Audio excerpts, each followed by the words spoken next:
ನಾಳೆಯೇ ಮಾಹಿತಿ ಕೊಡಿ. ಚುನಾವಣಾ ಬಾಂಡ್ ವಿಚಾರದಲ್ಲಿ ಎಸ್ಬಿಐಗೆ ಚೀಮಾರಿಯನ್ನ ಹಾಕಲಾಗಿದೆ. ಎಸ್ಬಿಐಗೆ ಸುಪ್ರೀಂ ಕೋರ್ಟ್ ಚೀಮಾರಿಯನ್ನ ಹಾಕಿದೆ. ನಾಳೆ ಒಳಗೆ ಡೇಟಾವನ್ನ ಸಲ್ಲಿಕೆ ಮಾಡಬೇಕು. ಕಾಲಾವಕಾಶ ವಿಸ್ತರಣೆ ಕೋರಿತ್ತು ಎಸ್ಬಿಐ.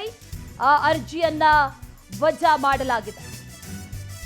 ನಾಳೆಯೇ ಸಂಪೂರ್ಣ ವಿವರವನ್ನ ಸಲ್ಲಿಸುವಂತೆ ಸುಪ್ರೀಂ ಕೋರ್ಟ್ ಈಗ ಆದೇಶವನ್ನ ನೀಡಿದೆ. ಬಾಂಡ್ ವಿವರ ಸಲ್ಲಿಸಲು ಸೂಚಿಸಿದೆ ಸುಪ್ರೀಂ ಕೋರ್ಟ್. ರಾಜಕೀಯ ಪಕ್ಷಗಳಿಗೆ ಬಂದಂತ ದೇಣಿಗೆ ಕುರಿತ ಮಾಹಿತಿಯನ್ನ ಸಲ್ಲಿಸಿ. ಕಳೆದ 5 ವರ್ಷದಲ್ಲಿ 22,217 ಚುನಾವಣಾ ಬಾಂಡ್ ಖರೀದಿಯಾಗಿದೆ. ಈ ಕುರಿತು ಸಂಪೂರ್ಣ ವಿವರವನ್ನ ಸಲ್ಲಿಸಬೇಕು ಅಂತ ಸುಪ್ರೀಂ ಕೋರ್ಟ್ ಈಗ ನಿರ್ದೇಶನ ನೀಡಿದೆ. ಕಳೆದ 26 ದಿನದಲ್ಲಿ ಏನ್ ಮಾಡ್ತಾ ಇದ್ರಿ ಹಾಗಾದ್ರೆ? ಎಸ್ಬಿಐ ಪರ ವಕೀಲರಿಗೆ ಸುಪ್ರೀಂ ಕೋರ್ಟ್ ಸಿಜೆಐ ಪ್ರಶ್ನೆ ಮಾಡಿದ್ದಾರೆ. ಮತ್ತಿನ್ನೆಷ್ಟು ಬೇಕು ಕಾಲಾವಕಾಶ ಅನ್ನುವಂತ ಪ್ರಶ್ನೆಯನ್ನ ಕೂಡ ಮಾಡಿದ್ದಾರೆ. ಜೂನ್ವರೆಗೂ ಕೂಡ ಆ ಕಾಲಾವಕಾಶವನ್ನ ಕೇಳ್ತಾ ಇತ್ತು ಎಸ್ಬಿಐ. ಈಗ ನಿಮ್ಮ ಬಳಿ ಎಲ್ಲ ದಾಖಲೆಗಳು ಇದೆಯಲ್ಲ, ಹಾಗಾದ್ರೆ ಅದನ್ನ ಸಲ್ಲಿಕೆ ಮಾಡಿ. ಕಳೆದ 5 ವರ್ಷದಲ್ಲಿ ನೋಡಿದ್ರೆ 22,217 ಚುನಾವಣಾ ಬಾಂಡ್ಗಳನ್ನ ಖರೀದಿ ಮಾಡಲಾಗಿದೆ. ರಾಜಕೀಯ ಪಕ್ಷಗಳಿಗೆ ಬಂದಂತ ದೇಣಿಗೆಗಳೇನಿದೆ ಅದರ ಕುರಿತು ಮಾಹಿತಿಯನ್ನ ನೀವು ಸಲ್ಲಿಸಬೇಕು. ಬಾಂಡ್ ವಿವರವನ್ನ ಸಲ್ಲಿಸಬೇಕು ಅಂತ ಈಗ ಸುಪ್ರೀಂ ಕೋರ್ಟ್ ಸೂಚನೆಯನ್ನ ಕೊಟ್ಟಿದೆ. ನಾಳೆಯೇ ಸಂಪೂರ್ಣ ವಿವರ ಸಲ್ಲಿಸಬೇಕು ಅಂತ ಸುಪ್ರೀಂ ಕೋರ್ಟ್ ಆದೇಶವನ್ನ ಕೂಡ ನೀಡಿದೆ.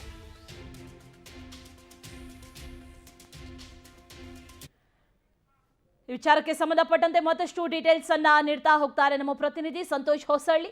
ನೇರ ಸಂಪರ್ಕದಲ್ಲಿ ಜಾಯಿನ್ ಆಗಿದ್ದಾರೆ. ಸಂತೋಷ್, ನಿಜಕ್ಕೂ ಕೂಡ ಎಸ್ಬಿಐ ಬಳಿ ಈಗಾಗಲೇ ದಾಖಲೆ ಇದೆ ಅನ್ನೋದಾದ್ರೆ ಅದನ್ನ ಸಲ್ಲಿಕೆ ಮಾಡೋದಕ್ಕೆ ಇನ್ನೆಷ್ಟು ದಿನಗಳು ಬೇಕು? ಜೂನ್ವರೆಗೂ ಕೂಡ ಎಸ್ಬಿಐ ಕೇಳಿತ್ತು. ಏನೆಲ್ಲ ವಾದ ವಿವಾದಗಳಾಯ್ತು, ಏನೆಲ್ಲ ಡೀಟೇಲ್ಸ್ ಇದೆ?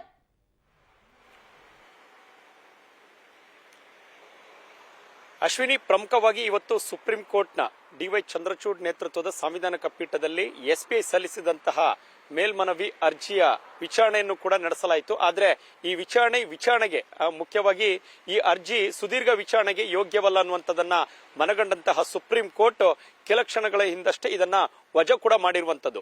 ಮುಖ್ಯವಾಗಿ ಸುಪ್ರೀಂ ಕೋರ್ಟ್ ನಲ್ಲಿ ಇವತ್ತು ಎಸ್ಬಿಐ ಸಲ್ಲಿಸಿದಂತಹ ಅರ್ಜಿಯಲ್ಲಿ ಜೂನ್ 30ರವರೆಗೂ ಕೂಡ ಈಗಾಗಲೇ ಸುಪ್ರೀಂ ಕೋರ್ಟ್ ಕೊಟ್ಟಂತಹ ಆದೇಶದ ಅನ್ವಯ ಚುನಾವಣಾ ಬಾಂಡ್ಗಳಿಗೆ ಸಂಬಂಧಪಟ್ಟಂತೆ ಎಲ್ಲ ರಾಜಕೀಯ ಪಕ್ಷಗಳಿಗೆ ಹರಿದು ಬಂದಿರುವಂತಹ ದೇಣಿಗೆಗಳ ಸಂಪೂರ್ಣ ಮಾಹಿತಿಗಳನ್ನ ಕೊಡುವುದಕ್ಕೆ ಕಾಲಾವಕಾಶವನ್ನು ಕೂಡ ಕೇಳಿತ್ತು. ಆದ್ರೆ ಸುಪ್ರೀಂ ಕೋರ್ಟ್ ಇದ್ಯಾವುದನ್ನು ಕೂಡ ಪರಿಗಣನೆಗೆ ತೆಗೆದುಕೊಳ್ಳದೆ ನೇರವಾಗಿ ನಾಳೆಯೊಳಗಡೆ ಸಂಪೂರ್ಣ ಮಾಹಿತಿಗಳನ್ನ ತಾವು ಬಿಡುಗಡೆ ಮಾಡಬೇಕು ಅನ್ನುವಂತ ಒಂದು ಸ್ಪಷ್ಟ ಸೂಚನೆ ಜೊತೆಗೆ ಡೈರೆಕ್ಷನ್ ಅನ್ನು ಕೂಡ ಇದೀಗ ಕೊಟ್ಟಿರುವಂತ ಗಮನಿಸಬೇಕಾಗುತ್ತೆ. ಜೊತೆಗೆ ಎಸ್ಬಿಐ ಸಲ್ಲಿಸಿದಂತಹ ಅರ್ಜಿಯನ್ನು ವಜಾ ಮಾಡುವ ಮುಖಾಂತರವಾಗಿ ಅತಿ ದೊಡ್ಡ ಹಿನ್ನಡೆ ಅಂತ ಹೇಳಿದ್ರು ಕೂಡ ತಪ್ಪಾಗ್ಲಿಕ್ಕಿಲ್ಲ ಎಸ್ಬಿಐಗೆ. ಯಾಕೆಂತ ಹೇಳಿದ್ರೆ ಎಸ್ಬಿಐ ಪರ ವಾದವನ್ನ ಮಂಡಿಸಿದಂತಹ ಹಿರಿಯ ವಕೀಲ, ಖ್ಯಾತ ವಕೀಲ ಹರೀಶ್ ಸಾಳ್ವೆ ತಮ್ಮ ಕೆಲವೊಂದಿಷ್ಟು ಅಂಕಿಅಂಶಗಳನ್ನು ಮುಂದಿಡುವಂತಹ ಪ್ರಯತ್ನವನ್ನ ಸುಪ್ರೀಂ ಕೋರ್ಟ್ನ ಸಾಂವಿಧಾನಿಕ ಪೀಠದ ಮುಂದೆ ಪ್ರಯತ್ನವನ್ನ ಮಾಡಿದ್ರು. ಮುಖ್ಯವಾಗಿ ಅಟ್ಲೀಸ್ಟ್ ಒಂದು 3 ವಾರಗಳ ಕಾಲಾವಕಾಶವಾದ್ರೂ ತಮಗೆ ಕೊಡಿ. ಯಾಕೆಂತ ಹೇಳಿದ್ರೆ ತಾವು ಕೊಟ್ಟಂತಹ 26 ದಿನಗಳ ಕಾಲಾವಕಾಶದಲ್ಲಿ ಇಡೀ ದೇಶಾದ್ಯಂತ ಇರುವಂತಹ ಪ್ರಾದೇಶಿಕ ಮತ್ತು ರಾಷ್ಟ್ರೀಯ ಪಕ್ಷಗಳ ದೇಣಿಗೆ ಹರಿದು ಬಂದಿರುವಂತಹ ಸಂಬಂಧಪಟ್ಟಾಗೆ ಮಾಹಿತಿಗಳನ್ನು ಕಲೆ ಹಾಕುವುದಕ್ಕೆ ಕಾಲಾವಕಾಶ ಬೇಕಾಗಿದೆ. ತಕ್ಷಣಕ್ಕೆ ನಮಗೆ ಮಾಹಿತಿಗಳನ್ನು ಕಲೆ ಹಾಕುವಂತದ್ದು ಸ್ವಲ್ಪ ಮಟ್ಟಿಗೆ ಕಷ್ಟಕರವಾಗ್ತಿದೆ.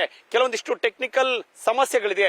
ಈ ರೀತಿಯಾದಂತಹ ಅಂಕಿಅಂಶಗಳನ್ನ ಡೇಟಾವನ್ನು ಕೊಡುವಂತಹ ಪ್ರಯತ್ನವನ್ನ ಎಸ್ಬಿಐ ಪರ ವಕೀಲರು ಹರೀಶ್ ಸಾಳ್ವೆ ಪ್ರಯತ್ನವನ್ನ ಮಾಡಿದ್ರು.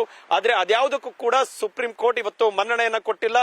ನೇರವಾಗಿ ಸಂಪೂರ್ಣವಾಗಿ ಒಂದು ಕಡೆಯ ಈ ಒಂದು ವಾದವನ್ನ ಆಲಿಸಿತು. ಜೊತೆಗೆ ಅಡ್ವೊಕೇಟ್ ಜನರಲ್ ಅವರ ವಾದವನ್ನು ಕೂಡ ಕೇಳಿದಂತ ಸಂದರ್ಭದಲ್ಲಿ ಯಾವುದೇ ರೀತಿಯಾದಂತಹ ಪ್ರತ್ಯುತ್ತರ ಬಾರದಂತಹ ಹಿನ್ನೆಲೆಯಿಂದಾಗಿ ನೇರವಾಗಿ ಒಂದು ಅರ್ಜಿಯನ್ನ ವಜಾ ಮಾಡುವ ಮುಖಾಂತರವಾಗಿ ನಾಳೆಯೊಳಗೆ ಸಂಪೂರ್ಣ ಮಾಹಿತಿಗಳನ್ನ ತಾವು ವೆಬ್ಸೈಟ್ ನಲ್ಲಿ ಕೂಡ ಪ್ರಕಟ ಮಾಡಬೇಕಾಗುತ್ತೆ. ಜೊತೆಗೆ ಚುನಾವಣಾ ಆಯೋಗಕ್ಕೂ ಕೂಡ ಸಲ್ಲಿಸಿ ಅನ್ನುವಂತ ಒಂದು ಖಡಕ್ ಸೂಚನೆಯನ್ನ ಇವತ್ತು ಕೊಟ್ಟಿರುವಂತ ಗಮನಿಸಬೇಕಾಗುತ್ತೆ.